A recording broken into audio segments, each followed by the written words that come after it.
Can I tell y'all that I never contact breeders with egg color issues? I never contact breeders with hatch issues when it comes to shipped eggs. This season recently, I had that issue where I hatched shipped egg. Well, I tried to hatch ship eggs. I had 5 make it to lockdown. Not a single one of them hatched. I did contact that breeder, but I contacted her to be like, hey, can I buy another dozen eggs from you? Because I had some hatching issues with this one. I was unable to get those air sacs reattached after shipping. What I did not do was contact her and accuse her of anything, because I understand how shipped eggs go, just as I understand egg color in eggs, and I understand that it's not the breeder's fault, typically. But with that particular breeder, I did not contact her expecting her to ship me more eggs because I couldn't hatch them. I contacted her asking if I could purchase another dozen so that I could try some different things to get them to hatch. It's the breeder's responsibility to package her eggs well enough so that they get here, and my responsibility for the hatching methods.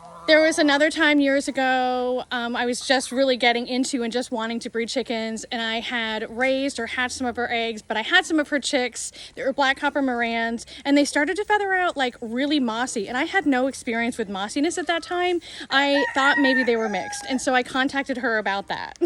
Ultimately, from her and another breeder that I talked to, I learned at that point that mossiness is just a recessive trait in black copper Morans that comes out sometimes. And I just culled those hens from my program so that I wouldn't continue to see it in my offspring. With some information, and that's what I needed in that point in time. I was just learning and needed information. I learned that these things just pop up sometime, and I don't hold it against that breeder for that popping up in those lines. I now just understand more about mossiness.